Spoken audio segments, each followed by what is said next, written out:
Izin Pak, saya Pak. Silakan. Assalamualaikum warahmatullahi wabarakatuh. Perkenalkan, nama saya Ambi Egy Ardio. Baiklah, di sini saya akan memimpin doa untuk proses pembelajaran kita pada pagi hari ini. Sebelumnya, bagi yang non-Muslim dan semuanya, silakan berdoa menurut agama dan kepercayaan masing-masing agar pembelajaran kita pada pagi hari ini bisa berjalan dengan lancar dan bisa bermanfaat bagi kita semua. Berdoa dimulai.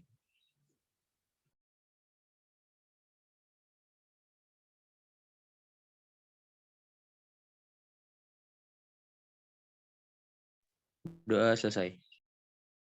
Oke, terima kasih. Ini Ambi ya? Ya, Pak. Ambi. Cari name aja ya, Ambi ya.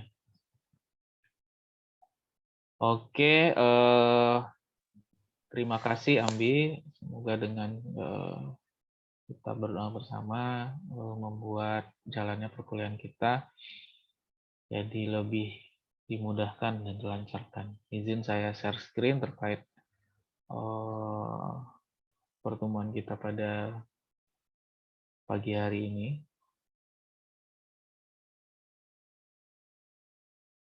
Jadi kita masuk ke bagaimana untuk metode seleksi pada populasi yang dihasilkan dari hibridisasi atau persilangan antar dua tetua. Nah, yang pertama itu seleksi yang bisa kita kita lakukan atau metode seleksi yang dapat digunakan apabila populasinya hasil persilangan. Nah, kalau saya cerita populasi hasil persilangan sudah paham belum yang mana yang saya maksud?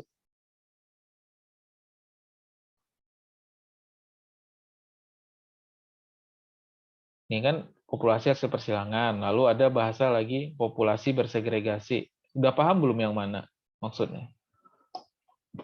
Sebelum saya lanjutkan ke metodenya. Kalau kemarin kan populasi yang alam ya ada landrace, ada populasi varietas lokal yang dibiarkan berpuluh-puluh tahun ditanam di situ gitu. Nah, tapi kalau yang sekarang kita coba bahas terkait populasi hasil hibridisasi atau persilangan atau populasi bersegregasi. Ada yang bisa bantu jelaskan apa itu?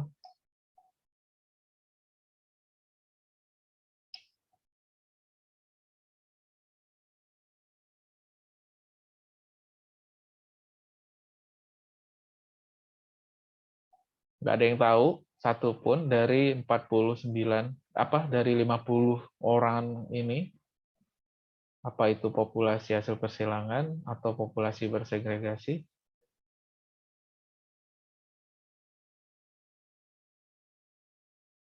Tidak ada yang bisa? Tidak tahu, Pak. Maaf, Pak, tidak tahu, Pak. Jadi ya sudah, kalau memang nggak tahu, saya izin share screen-nya. Izin, Pak. Oh, ada yang tahu? Siapa? Anthony Gilbert, Pak. Silakan, Ton. Kalau sepengetahuan saya, kalau populasi hasil persilangan itu merupakan populasi yang didapatkan dari hasil persilangan antara tetua jantan dan tetua betina. Itu contohnya kayak Dura dan Persevera, Pak, menghasilkan populasi Tenera begitu, Pak. Ya, memang hasil persilangan. Nah, populasi yang segregasinya yang mana? Segregasi apa? Kalau saya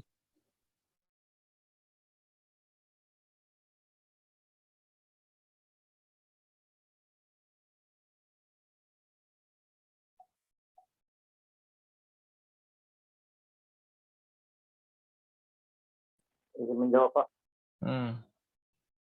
Silakan. Saya Nuri Masa. Populasi bersegregasi itu merupakan populasi terdiri dari genetik yang secara keseluruhannya gen masih bersifat heterozigot, Pak. Artinya tidak sama dan secara fenotip masih bersifat heterogen atau masih bersegregasi pada generasi tadi. Yang lain jelas nggak yang disampaikan? Paham nggak maksudnya? Kalau saya paham maksudnya Anwari. Maaf Pak, belum paham Pak. Kurang jelas suaranya juga Pak. Coba ulangi lagi Anwari.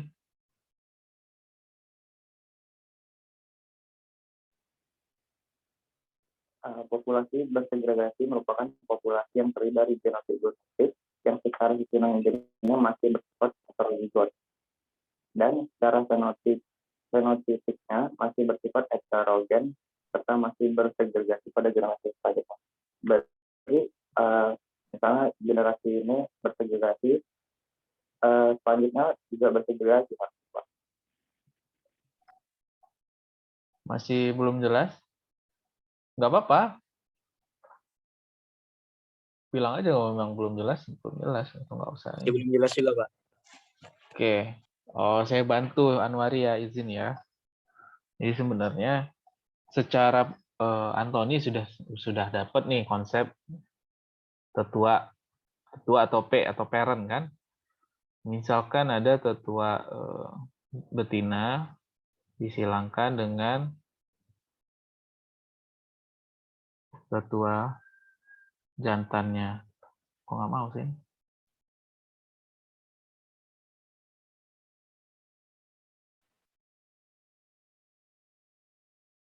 Tetua jantannya. Nah, kalau kita berbicara misalkan satu gen, misalnya, kan seperti ini. Udah kelihatan belum sih whiteboard saya belum? Sudah Pak. Oke. Kalau tuh si Tony tadi bilang contohnya misalkan Dura. Di sini Piscifera. Ini contoh aja ya, nggak mesti contoh nggak mesti harus tanaman kelapa sawit, tanaman apapun bisa. Lalu ini akan menghasilkan tanaman F1, benar nggak? Iya Pak. Hasilnya apa kalau dari sisi ini genotipnya? A besar A kecil Pak. A besar A kecil. Lalu kalau di Dura silang Piscifera tipe buah kelapa sawitnya menjadi Tenera. Tenera. Nah, populasi yang bersegregasi di mana di sini gitu kan? Kalau penjelasannya Anwari, jadi populasi yang masih bersifat heterogen, ada heterozigotnya juga ada homozigotnya. Jadi yang dibilang Anwari itu sebenarnya ketika populasi ini dibiarkan menyerbuk sendiri atau selfing, ini akan menjadi generasi ke 3, 4, 5. Keberapa? Kedua. Kedua.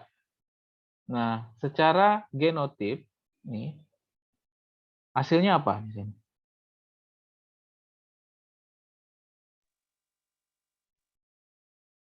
Ada A besar A besar, A besar A kecil, A kecil A kecil Pak. Benar. Ya. Jadi, populasi yang kita lanjutkan dulu misalkan kita misalkan kelapa sawit ya. Dura, Piscifera, Tenera. Berarti di F2, populasi turunan dia yang kedua, ada Dura, ada Tenera, ada juga Piscifera. Makanya kalau kalian punya kebun kelapa sawit, lalu bibitnya diambil dari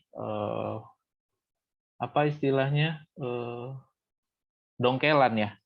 Siapa yang anak sawit? Meleles Pak. Nah, ya meleles lah, mariles lah, apalah pokoknya gitu kan. Makanya populasinya atau sawitnya jadi turun produksinya karena di kalian tanam itu bukan Tenera yang kalian tanam itu, tapi merupakan turunan dari Tenera yang isinya ada Duranya, ya, aduh, gimana nih, kok gini nih? Ada Duranya, ada Teneranya, ada Pisciferanya, gitu. Nah, dari penjelasan Anwari tadi, kelihatan kan mana populasi yang bersegregasi itu? Inilah dia populasi bersegregasi itu. Karena di dalamnya masih tinggi tingkat keragamannya. Ada yang homozigot, ada yang heterozigot, ada yang homozigot resesif. Gitu. Bayangkan kalau gen pengendalinya 4 aja. Ada A besar, A besar, B besar, B besar, C besar, C besar, D besar, D besar. Ada berapa panjang F2 di sini? Gitu. Ya. Jadi populasi bersegregasi hasil persilangan atau hibridisasi adalah yang saya kotakkan. Karena dia dalam keadaan masih heterogen. Ya, heterogen ya, ada besar-besar, A besar, A kecil, A kecil, A kecil. Dan dalam keadaan heterozigot maupun homozigot. Sampai sini ada yang mau didiskusikan?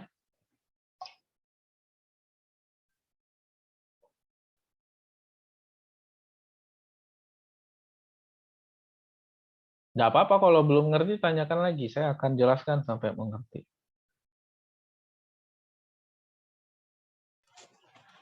Izin Pak, berarti Hutabri Pak ingin bertanya Pak. Berarti kalau yang hasil persilangan tadi cuma sampai F1 saja Pak. Kemudian untuk yang bersegregasi tadi di F2 ini ya Pak. Seperti itu Pak intinya Pak. Iya kan, nggak semerta-merta langsung dapat F2 kan, Tabri ya. Turunan kedua itu kan bisa didapat kalau ada F1. Nah, F1 dapatnya dari mana? Kalau kita melakukan persilangan dua tetua yang homozigot. Ini kan homozigot.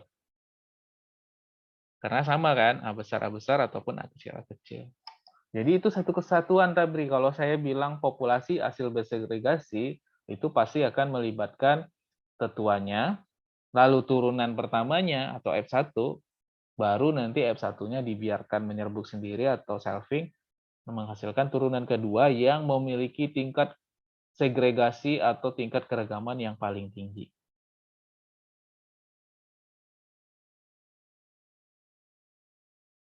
Gimana? Baik Pak, terima kasih Pak. Loh, kok saya yang jelaskan ya? Harusnya kan saya lempar dulu. Mana tahu ada teman-teman yang bisa. Apa-apa, nanti ingatkan lagi ya. Oh, saya suka. Kita sepakati bersama kontraknya, malah saya yang melanggar. Oke? Izin bertanya, Pak. Silakan. Antoni Gilbert Sinaga bertanya, berarti yang ini bersegregasi ketika biji dari kelapa sawit itu yang dari hasil F. Kok mute? Dengaran suara Pak? Sudah. Gimana? Lanjutkan. Ya pertanyaan saya Pak, berarti alel-alel ini bersegregasi ketika kita menanam F1 ini kembali Pak, atau bagaimana Pak? Iya. Jadi F1 itu kita tanam, kan menghasilkan buahnya menjadi biji misalnya gitu kan. Biji dari F1, tanaman F1, kita tanam menjadi tanaman F2. Nah, tanaman F2 yang asalnya dari biji F1 itulah yang bersegregasi. Ini kan hukum Mendel 1-2 kan. Ini genetika harusnya nih. Segregasi itu pembahasannya di genetika. Cuman nggak apa, saya ulang lagi. Baik. Tuh, kok saya jawab lagi kan? Nggak diingatkan. Ya, ada lagi yang mau didiskusikan? Sudah paham semuanya yang mana segregasi itu? Dari gambar yang saya coba tulis di whiteboard ini. Sudah paham yang mana populasi segregasi? Sudah, Pak. Sudah Pak. Sudah, Pak. Oke, kalau memang sudah, saya tutup ya. Jangan lupa dicatat.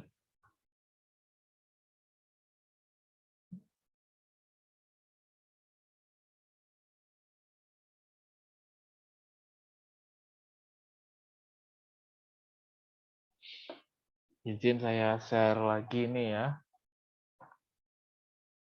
Share slide tadi ya. Ini jadi agak lambat kita jalan, nggak apa-apa ya. Nah, sudah paham ya yang mana yang dikatakan populasi hasil persilangan atau hibridisasi atau populasi yang bersegregasi. Nah, dari populasi yang bersegregasi itu ada banyak cara untuk memilih. Ya, kalau kalian memilih jodoh, misalnya siapa ya, si Tony cari jodoh, harus yang borunya apa gitu. Atau tidak boleh boru ini, nanti takutnya jadi apa istilahnya ya, apa saudara apa Tony? Ada ikatan apa, Pak? Darah biasanya, Pak. Nah, kan ada tuh syarat-syaratnya begitu kan. Nah, itu kan kalau orang Batak. Nah, kalau orang Minang beda lagi. Nanti kalau orang Sunda beda lagi. Jadi, cara-cara seperti itu juga dilakukan untuk menyeleksi di tanaman hasil populasi bersegregasi itu. Cara pertama, metode seleksinya bulk, di mana metode ini untuk membentuk galur-galur homozigot dari populasi bersegregasi melalui selfing selama beberapa generasi tanpa dilakukan seleksi. Nah, metode seleksi tapi dibilang di sini tanpa dilakukan seleksi. Ya, nggak apa-apa ya, ini namanya metode kan. Jadi dia di F2 nggak diseleksi, dibiarin. F2-nya jadi F3 kan. Tanaman F2 dibiarin sampai panen, sampai dapat biji, itu kan jadi tanaman F3. Begitu terus sampai F5, F6. Nah, itu untuk metode seleksi bulk, di mana prinsip dasarnya yang pertama itu dia seleksi sederhana, yang sederhana tanpa melakukan seleksi, tanpa harus memilih F2 yang ini, yang ini, yang ini, yang ini. Nggak perlu, biarin aja. Tumbuh, tanam, ambil, tumbuh, tanam, ambil. Lalu prinsipnya tidak ada seleksi pada generasi awal. Pada generasi awal, penanaman dilakukan dengan jarak tanam rapat. Ya. Misalkan kalau kita nanam kedelai yang normalnya 40 kali 20 misalkan ya, kita tanam rapat jadi 20 kali 10. Atau misalnya nanam padi orang pakai 20 kali 20, kita bikin misalkan 10 kali 10, memang rapat. Tujuannya saya selesaikan dulu ya yang poin 3. Jadi dia ditanam rapat ya, lalu dipanen, panen bijinya atau buahnya, lalu nanti dijadiin biji. Bijinya tersebut digabung, disimpan secara bulk atau digabung, diacak, di bulk. Jadi semua tanaman F2 yang ditanam digabung. Pada poin 4 di sini dikatakan pada generasi awal seleksi dilakukan oleh alam. Di mana berperannya alam? Di penanaman dengan jarak tanam rapat. Jadi kalau dia rapat, dia kan berkompetisi tuh sama sebelahnya kan, sama sebelahannya. Jadi kalau dia bertahan, dia akan menghasilkan biji. Tapi kalau dia tidak bertahan, tentu dia mati. Disinilah makna dari seleksi dilakukan oleh alam. Lalu yang kelima, seleksi baru dilakukan pada generasi F5 atau F6, di mana tingkat homozigositas sudah tinggi. Jadi dari dari F2, kita nggak akan cerita lagi F1 ya, karena kan kita mulai dari populasi bersegregasi, berarti kita mulai dari F2. F2 ke F3 tanam rapat aja. F3 tumbuh, menghasilkan biji, biji F3 ditanam menjadi tanaman F4, ditanam rapat lagi, lalu di F4 dapat benih F5. Nah, ketika F5 baru dilakukan seleksi. Jadi baru kita pilih mana yang bagus, mana yang tidak. Gitu. Nah, poin terakhir dari prinsipnya yaitu sesuai untuk heritabilitas rendah hingga sedang. Jadi kalau kita punya informasi pewarisannya atau heritabilitasnya rendah hingga sedang, itu cocok kalau seleksinya bulk. Di mana kita bisa tahu ya banyak kan penelitian-penelitian tentang tentang heritabilitas. Ada yang mau diskusikan slide yang ini? Silakan. Prinsip dasarnya seperti yang saya sampaikan. Tidak ada seleksi, di awal ditanam rapat, biar dilakukan seleksi oleh alam dulu, yang bisa bertahan tetap tumbuh. Kalau dia kalah bersaing sama tanaman sebelahnya dia mati, lalu tanamannya dilanjutkan sampai F4, F5, baru dilakukan seleksi, hingga nanti F6, F7, F8, baru didapatkan calon varietas unggul baru. Tapi ini dilakukan untuk kriteria atau untuk tanaman dengan sifat atau karakternya dikendalikan oleh heritabilitas rendah hingga sedang. Ada yang mau didiskusikan?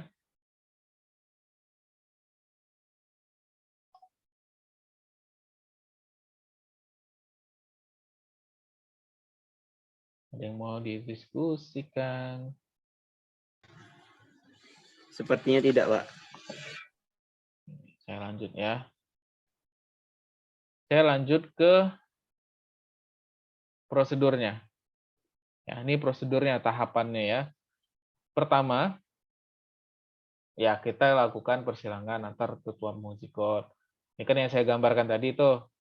Lalu benih F1 ditanam, dibiarkan menyerbuk sendiri, lalu untuk dihasilkan benih F2. Benih F2 itu ditanam rapat, lalu dipanen, dan benih F3, hasil tanaman F2 ini kan dapat benih F3, dipanen, lalu diletakkan atau diacak dalam suatu wadah plastik atau apapun itu secara acak. Jadi dia nggak peduli tanaman nomor 1, 2, 3, ataupun tanaman ke 200. Masukin aja dalam satu itu di bulk atau diacak. Lalu selanjutnya, kan benih F3 diacak, ditanam kan? Memang ditanam masih tanaman F3, tapi kalau sudah menghasilkan biji, dia menjadi tanaman F4. Nah, begitu terus dari benih F3, F4 ditanam secara rapat, dan benih dipanen secara bulk. Nah, yang di benih F4, tanaman F4 akan menghasilkan benih F5, itu sudah mulai ditanam sesuai dengan jarak tanam yang dianjurkan. Ya. Jadi tidak ada lagi seleksi alam di benih F5 atau tanaman F5. Nah, ketika dia bertumbuh dan menghasilkan, baru kita pilih di situ. Apakah kita mau pilih tanaman yang rendah-rendah kah? Atau pilih biji yang banyak? Atau kita mau pilih bijinya yang besar? Nah, disinilah perannya di tanaman F5.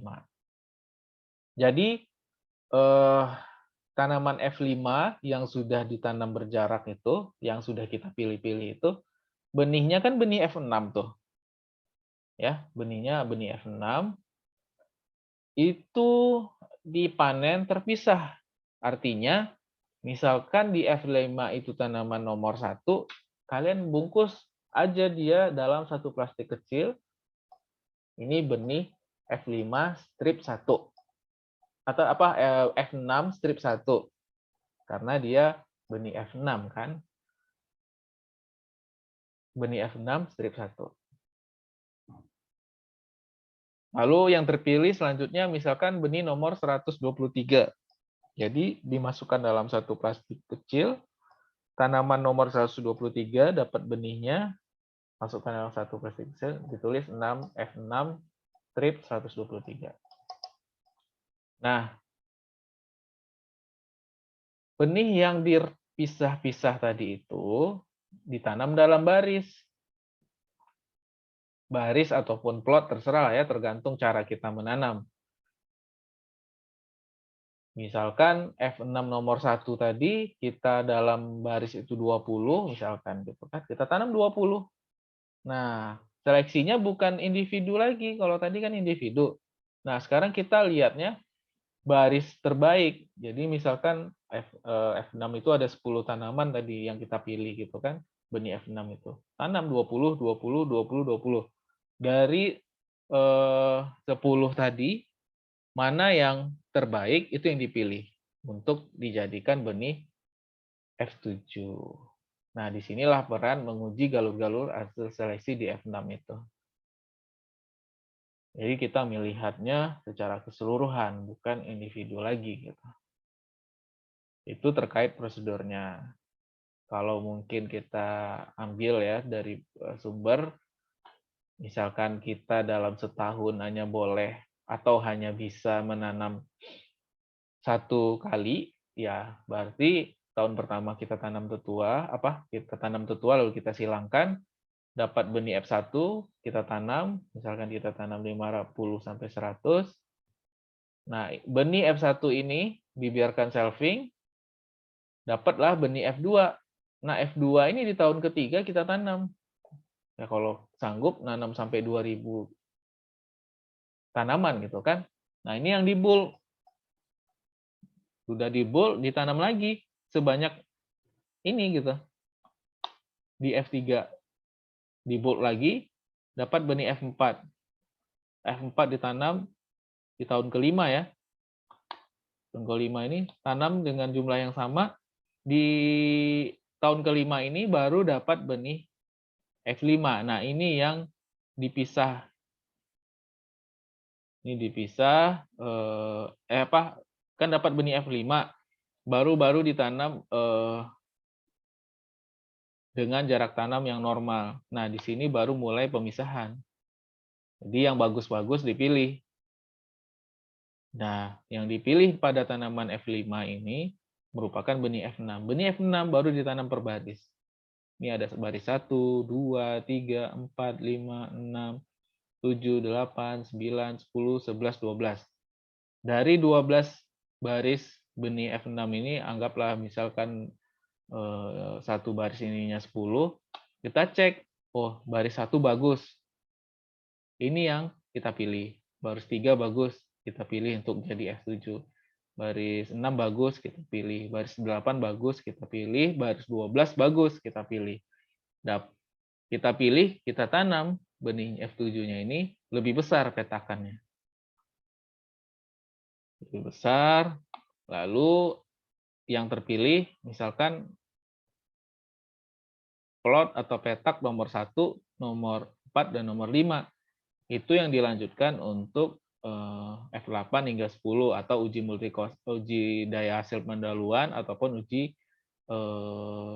hasil multilokasi. Nanti dari sekian banyak mungkin hanya dapatlah minimal 1 varietas unggul yang calon varietas unggul baru. Bayangkan kita butuh hampir 10 tahun kan untuk mendapatkan 1 varietas. Ini untuk 1 penelitian metode bull. Ya. Ada yang diskusikan untuk metode seleksi yang ini? Yang bull? Ada yang mau didiskusikan? Kalau tidak ada, saya lanjutkan ke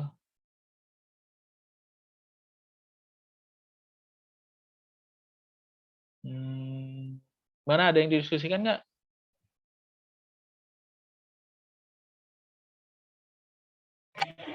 Tidak, Pak. Tidak, Pak. Oke, kalau tidak ada, saya izin share yang selanjutnya.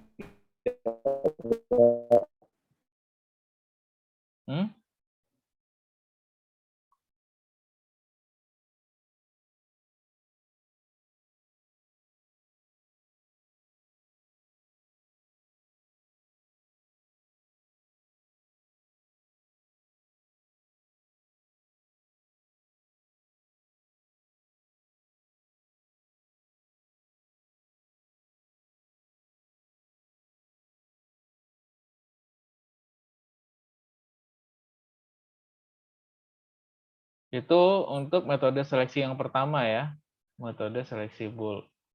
Kita masuk ke metode seleksi selanjutnya untuk populasi bersegregasi. adalah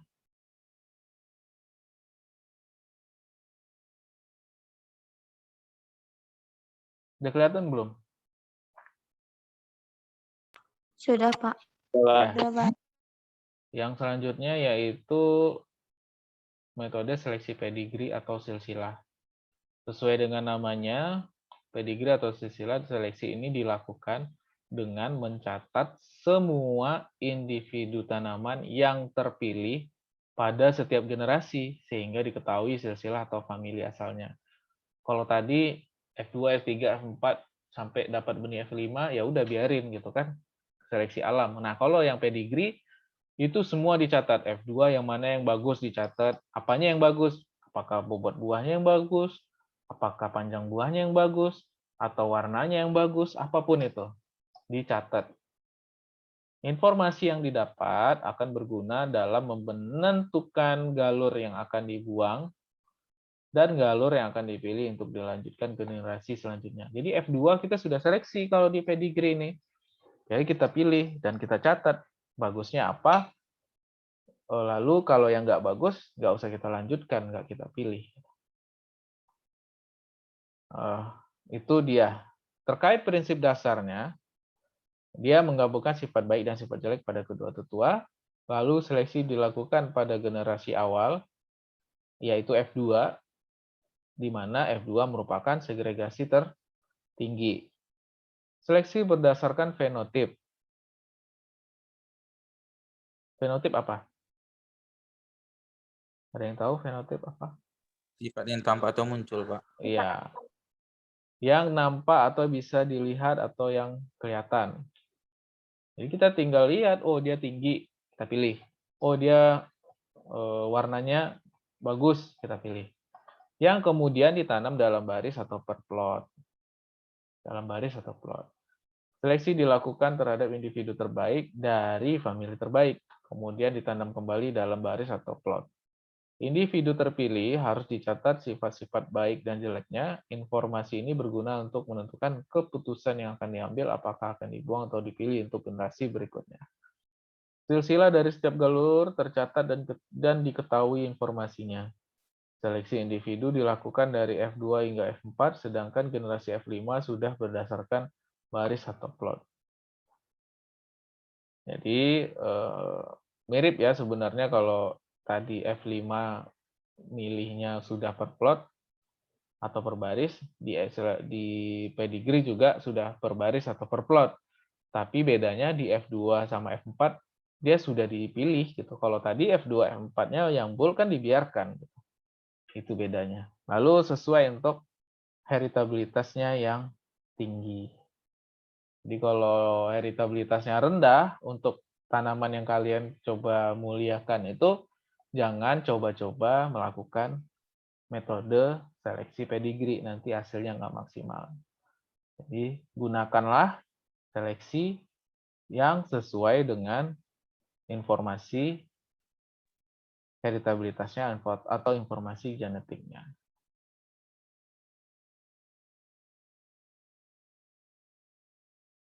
Terkait prinsip, ada yang mau didiskusikan sebelum saya masuk prosedur?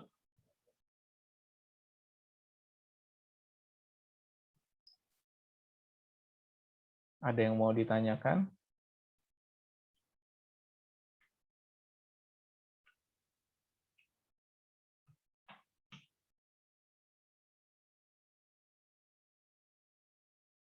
Izin bertanya, Pak. Anthony Gilbert. Mengapa, Pak, dari generasi F5 sampai seterusnya itu dilakukan penyeleksian melalui apa, Pak, baris atau plot, Pak? Sedangkan yang dari F2 hingga F4 itu tidak menggunakan baris atau plot. Terima kasih, Pak. Oke, siapa yang bisa bantu jawab sebelum saya jawab pertanyaan Anthony?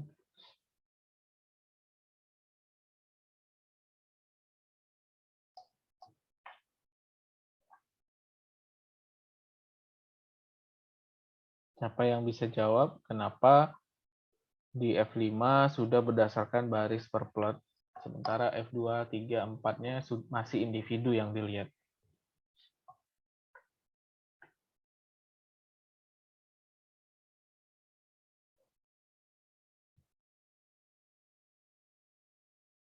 Ada yang bisa atau mau coba?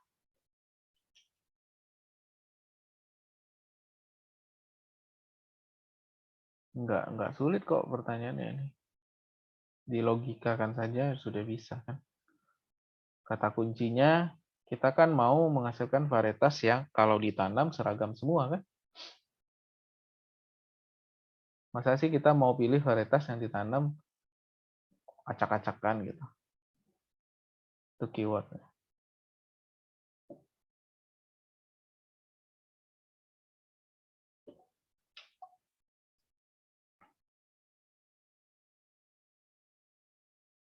Ayo silakan yang mau coba. Gak apa-apa salah. Yang penting coba dulu.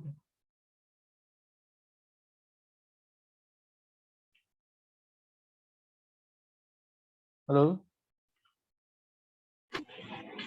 Ya, Gimana Tabri mau coba?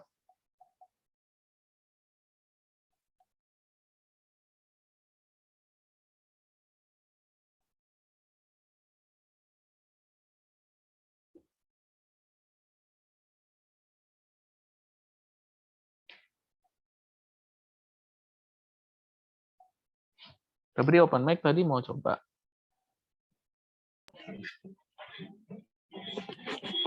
mungkin coba sedikit ya, Pak. Ya, silakan. Kalian itu ada dalam satu ruangan yang bareng nih. Pakai headset kalau bisa.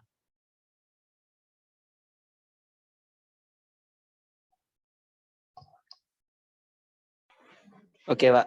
Ya, silakan. Tadi kenapa yang F5-nya berdasarkan baris atau plot? Karena yang pada saat ini seleksi dilakukan terhadap individu terbaik dari famili terbaik, kemudian ditanam kembali dalam baris atau plot. Artinya yang udah kita dapatkan individu yang terbaik tadi, Pak, yang udah kita ketahui fenotipnya yang nampak tadi kan kita tanam dalam baris atau plot. Kemudian untuk hasil dari seleksi ini kan kita mengambil yang terbaik. Oleh karena itu pada generasi kelima seleksi dilakukan secara baris atau plot. Artinya sifatnya udah nampak, Pak. Makanya itu, Pak, dilakukan secara baris atau plot, Pak. Mungkin seperti itu, Pak. Ya. Gimana, Ton? Masih belum ini? Jadi tadi kan kata Hutabri kan kalau yang F5 itu ke atas tuh sifatnya udah nampak. Jadi kalau sebelumnya itu kenapa nggak langsung aja gitu tapi ditanam di plot atau baris? Makasih. Enggak, itu sekedarnya sebelum saya ini. Di F2 itu kan kita pilih yang bagus. Di F3 itu sudah dalam baris dan plot dia gitu. Kan itu kan? Berarti dari F3 sudah di plot, Pak. Iya, sudah di plot kan itu bedanya saya bilang tadi. Sama bull. Sudah di plot, cuman yang dilihat di F3, F4 bukan secara keseluruhan, tetap individunya yang dilihat. Dalam baris atau plot itu misalnya 10 tanamannya, ya udah kita kan dia masih beragam tuh. Masih beragam, ada yang bagus, ada yang jelek. Nah, masih dilihat individunya. Tapi di F5 dari 10 tanaman itu kita harus memilih yang bagus, lalu bagusnya tidak hanya di 1-2 tanaman, tapi di 10 tanaman dalam plot yang sama itu harus bagus juga gitu.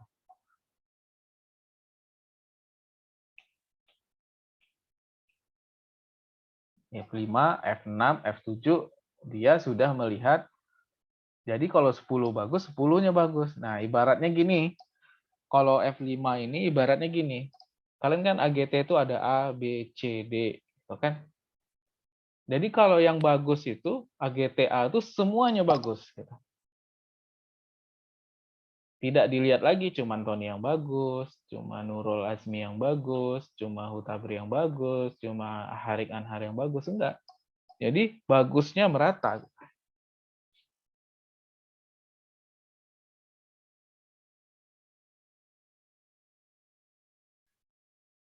Ya. Jadi gimana Ton? Ya Pak, sudah Pak. Nah, jadi sebenarnya gini ya,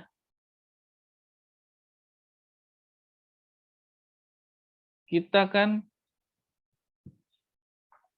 melakukan seleksi pada populasi bersegregasi ini kan tujuan akhirnya mendapatkan varietas unggul yang keadaan genotipnya dalam keadaan homozigot, galur murni, ya. Kita kan mengharapkan hasil akhirnya galur murni gitu. Karena di segregasi F2 itu kan banyak tuh, ada besar kecil, ada ini gitu. Nah, kita mengharapkan jangan dipikir karena saya contohnya cuma A besar hanya satu gen. Tanaman itu kan banyak gen gitu. Nggak bayangkan mau mengumpulkan dari banyak gen itu semuanya harus dalam keadaan homozigot. Ya. Makanya kita butuh waktu untuk mengumpulkannya sampai F5, F6, F7 bahkan sampai F8 gitu. Jadi seperti itu. Kita kan mau menghasilkan varietas unggul baru yang dalam keadaan homozigot. Nah, ya. Saya lanjut ya, Tony ya. Iya Pak. Nah, ini prosedurnya ya standar kan, persilangan 2 tetua galur homozigot, lalu didapatkan F1 selfing untuk dapat benih F2. F2 ditanam berjarak lalu agar memudahkan proses seleksi. Misalkan 500 tanaman, malah pada padi itu bisa 2.000 sampai 6.000 tanaman. Lalu tanaman F2 yang kita tanam sebanyak 500 itu atau 2.000 sampai 6.000 ini dilakukan seleksi dengan ketat, bisa menggunakan intensitas seleksi 5% atau 10%. Ya kalau misalkan 10% aja, berarti kita dari 500 tanaman yang kita pilih berapa? 10% dari 500. 50. 50, bayangkan dari 500 tanaman yang kita pilih cuma 50 gitu. Beda kan sama bulk tadi, kita tanam 500, terus diseleksi alam misalkan tinggal 400 itu dipanen semuanya. Nah, kalau di pedigree cuma 50 tanaman yang kita ambil bijinya untuk dilanjutkan ke generasi F3. Biji atau individu F2 terpilih disimpan secara terpisah. Berarti ada 50 kantong biji nanti kalau kita menggunakan intensitas seleksinya 10%. Ada 50 kantong biji. Nah, 50 itu kita tanam dalam baris atau plot yang isinya misalnya 10 atau 20. Lalu dievaluasi setiap individu dalam setiap baris atau plot. Individu terpilih, setiap baris atau plot dipanen dan benihnya disimpan secara terpisah. Misalnya di baris 1 yang bagus nomor 5. Ya udah nomor 5 itu aja yang kita pilih gitu. Dan kita plastikkan benihnya. Jadi bukan di kayak bulk tadi dipilih tanam gitu kan. Itu letak bedanya. Nah, kita lanjut ke generasi F4. F4 berasal dari individu F3 yang ditanam dalam baris atau plot. Evaluasi setiap individu dalam setiap baris plot masih sama ya. Yang terpilih di masing-masing plot itu di individunya dipanen secara terpisah. Baru masuk ke benih F5. Tanaman F5 ini nanti dievaluasi semuanya dalam satu plot itu.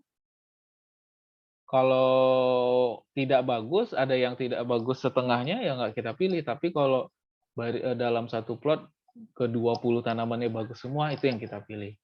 Lalu plot yang terpilih atau famili yang terpilih dipanen dan dicampur. Campurnya yang dalam plot situ saja. Misalkan plot itu, misalkan famili yang plot nomor 5, di dalamnya ada 10 tanaman.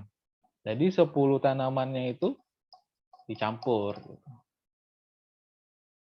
Lalu yang disimpan per baris dianggap salah satu galur. Lanjut ke F6 yang berasal dari F5 yang terbaik tadi. Kan F5 10 tanaman tadi itu, plot nomor 5, 10 tanaman itu dicampur, itu ditanam dalam petak besar. dengan jarak tanam komersial. Lalu dilakukan uji daya hasil pendahuluan, lalu benih terpilih dan simpan dicampur per famili. Dilanjutkan dengan F7, kita bisa pakai uji daya hasil lanjutan menggunakan rancangan lingkungan rak misalnya gitu kan, ataupun yang lain. Biji atau benih terpilih disimpan dan dicampur per famili.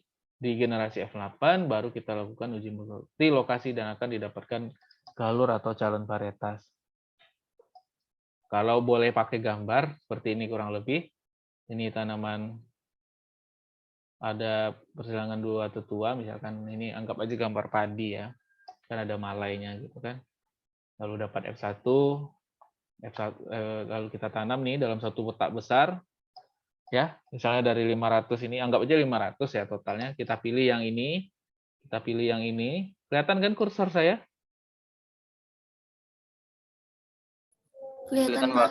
Ya, dalam kotak besar ini 500 tanaman F2 ini kita pilih, misalnya tanaman nomor 1, tanaman nomor sekian, nggak tahu lah nih tanaman nomor berapa. Kalau hitungnya ke bawah berarti 1, 2, 3, 4, 5, 6, 7. Lalu selanjutnya dipilih, ini dipilih, ini dipilih, ini dipilih. Nah, ditanam dalam baris. Tanaman nomor 1 ini tanam dalam baris yang jumlahnya 4 misalkan ya. Sebenarnya nggak boleh sedikit, misalnya aja 4 gitu kan. Yang ini kita tanam juga dalam ini 4. Semuanya yang dipilih satu-satu individu ini tanam dalam satu baris yang isinya 4. Nah, di sini kita melihat baris 1 nih misalnya. Ini baris 1 kan. Kita nggak melihat famili dalam keempat-empatnya. Dari 4 ini kita pilih aja yang terbaik. Misalnya ini 1, ini nomor 3 yang bagus. Nah, tapi di dalam misalkan di dalam plot atau baris itu ada 2 tanaman yang bagus, nggak apa-apa dipilih 2. Pilih 2 kan, tanaman nomor 2 sama nomor 4. Atau malah ini kayak gini nih, baris yang ini jelek semua misalnya. Ya udah nggak usah dipilih, nggak apa-apa. Lanjut ke ini yang kita pilih tadi kan, masih sama kan? Yang pilih ini digabung, ditanam lagi dalam baris. Ini dalam baris, ini dalam baris, ini dalam sama baris yang sama kan, tapi nanti kan dia nyimpannya per individu kan. Ditanam dalam baris, ini tanam dalam baris, begitu selanjutnya. Lalu masih sama, karena masih generasi 4 kan, masih tanaman F4, pilih aja individu terbaik, pilih lagi, pilih lagi, pilih lagi, pilih lagi, pilih, pilih, pilih. Lalu ini ditanam. Ini kotak ini harusnya belum ada nih. Jadi tanam aja dulu semua kan, masing-masing 4 baris. Nah, di generasi F5 ini baru kita pilih. Yang saya kotak ini saya anggap saya pilih gitu kan. Oh, ini bagus semua 4-4-nya, ini bagus semua 4-4-nya, saya pilih. Yang ini nggak bagus, ya udah nggak usah saya pilih kotak yang ini. Lalu ini baris ini juga bagus, baris yang selanjutnya ini nomor 5 ini nggak bagus, nggak saya pilih. Yang ke-6 ini bagus, saya pilih karena 4-4-nya bagus. Nah, yang sisanya ini nggak ada yang bagus, ya udah nggak saya pilih. Ini benih yang 4 tanaman ini panen digabungin dalam satu plastik. Begitu juga dengan yang kotak atau baris nomor 2, panen ke-4-4-nya, lalu dimasukkan dalam satu plot, satu plastik. Yang nggak terpilih ya udah nggak usah dilanjutkan benihnya. Nah, benih yang tadi, yang hasil 4 tanaman yang dalam satu baris yang sama kan banyak bijinya tuh. Ditanam dalam dalam petak yang lebih besar gitu. Kalau tadi cuma 4, sekarang ada berapa nih? 16 ya. Ini 16, 16, 16. Baru udah dipilih yang ini bagus apa enggak? Ini bagus apa enggak? Kalau bagus, misalnya bagus dalam 4-4-nya ini bagus semua gitu kan. Ya udah, panen 16 tanaman ini, masukkan dalam satu plastik, lanjutkan ke sini. Begitu juga baris nomor 2, panen, masukkan ke sini. Nah, ini yang kita ada 4 ya, misalkan ada 4 calon ini yang kita lakukan uji daya hasil dan uji multilokasi untuk generasi F7 dan F8-nya. Kurang lebih seperti itu gambaran untuk metode seleksi pedigree, di mana punya kelebihan dan kekurangan. Kelebihan yang pertama, hanya keturunan dari tanaman unggul saja yang dilanjutkan. Kelebihan selanjutnya menghemat lahan karena jumlah tanaman tiap generasi semakin sedikit kan. Beda sama bulk tadi, misalnya kita tanam 500, ternyata pas seleksi alam masih sisa 400, mau nggak mau 400-nya tetap ditanam gitu. Nah, kalau yang pedigree ini kan tadi 500 cuma 10%, ininya 50. Bayangkan 400 sama 50 gitu kan. Jadi menghemat lahan. Lalu silsilahnya diketahui. Kekurangannya kita capek harus mencatat setiap generasi. Lalu banyak genotipe yang akan terbuang pada saat masih bersegregasi. Artinya dari 500 tadi kita pilih 50, masih ada 450 lagi yang nggak kita lanjutkan. Kan kita buang kan API-nya kan. Nah, itu kekurangannya. Kurang lebih seperti itu untuk metode pedigree. Ada pertanyaan terkait pedigree sebelum saya lanjut single seed design?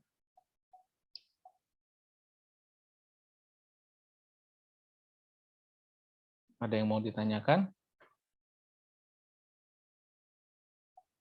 Tidak, sepertinya. Ya. Kalau tidak ada, karena 11.40, saya rasa kita sudahi dulu ya. Ya, kalian nanti pas penelitian, bukan berarti mengerjakan dari F2, F3, F4, sampai F8. Ya, kalian penelitiannya bisa jadi di F4 saja. Nanti gitu, mau penelitian gitu, misalnya ngambil minat pemuliaan, ya udah misalkan punya generasi F4, kalian evaluasi F4, kalian seleksi F4, kalian hitung keragaman genetiknya, udah selesai satu skripsi. Bukan berarti, makanya ini orang terkadang kalau dengar pemuliaan, aduh nanti penelitiannya susah segala macam. Ya, emang belajarnya emang harus dari awal sampai akhir, tapi bisa saja kalian mengerjakan F4 saja, atau mungkin generasinya sudah F5, atau bahkan sudah generasi F7, berarti kalian tinggal uji daya hasil lanjutan, gitu. Tidak perlu seleksi lagi, gitu. Hanya menentukan, oh ini bagus, bagusnya berapa. Jadi jangan bukan mau promosi minat pemuliaan juga, tapi yang kalian lakukan tuh ya nggak sampai dari F1, F2, F3 sampai F8, tapi bagian dari proses seleksi. Misalkan di F6 ya F6 saja. Itu ya gambarannya ya. Jadi nanti tergantung metode seleksi apa yang kita gunakan. Misalnya saya punya populasi tomat sudah generasi F3 gitu misalkan. Saya kebetulan pakai pedigree. Ya kalian tinggal lanjutkan. F3 saya itu kan kalian tanam, kalian tinggal seleksi pedigree. Dapat benih F4. Ya udah selesai skripsi kalian gitu. Nanti F4 dilanjutkan oleh adik kalian misalnya gitu. Angkatan 2021 misalnya. Jadi jangan khawatir. Jadi karena belajar pemuliaan diajarkan dari hulu sampai hilir sampai menghasilkan varietas unggul baru, kalian langsung mikir apa mungkin ya? Oh, skripsi saya bisa selesai kalau mengerjakannya seperti itu. Enggak ya. Kalau kita bahas skripsi ya kita hanya bahas satu bagian saja. Misalnya F3 F3 saja atau F4 F4 saja. Malah F2 F2 saja, atau mungkin mau seleksi tetua ya kita tinggal evaluasi tetua ditanam barengan, ada 20 tetua kita tinggal pilih gitu. Hanya memilih tetua pun bisa dijadikan skripsi. Sebelum menentukan P1 silang P2 itu kan ada evaluasi dulu kan. Nggak mungkin dong kita di ujuk-ujuk milih tetua jantannya ini, betinanya ini. Dasarnya apa? Nah itu evaluasi tetua pun bisa dijadiin skripsi. Oke. Saya rasa sudah cukup. Kalau tidak ada yang mau didiskusikan, silakan ditutup dengan doa.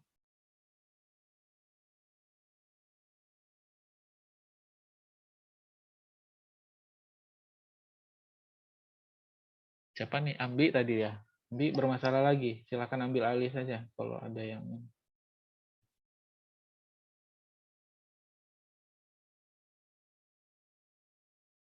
Silakan ditutup dengan doa. Aduh. Katanya mau responsif. Ya.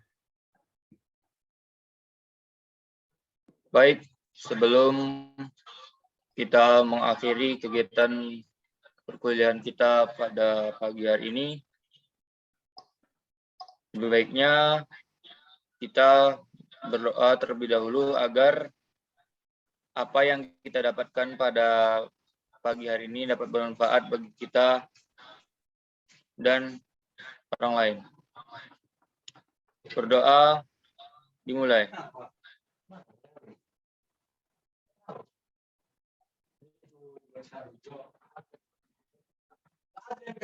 Berdoa selesai. Oke, terima kasih Ferdi. Ya, saya rasa cukup ya perkuliahan hari ini. Minggu depan kita masuk Rabu jam 10. Benar ya, Ambi ya? Benar, Pak. Oke, kita masuk Rabu jam 10. Jadi Jumat tidak ada kuliah lagi. Ini hari Jumat terakhir kita kuliah di hari Jumat. Saya mohon maaf atas segala kekurangan dan kesalahan ataupun bercandanya saya yang berlebihan di pertemuan kali ini. Akhir kata dari saya, wabillahi taufiq wal hidayah. Assalamualaikum warahmatullahi wabarakatuh. Waalaikumsalam warahmatullahi Wabarakatuh. wabarakatuh. Terima kasih, Pak.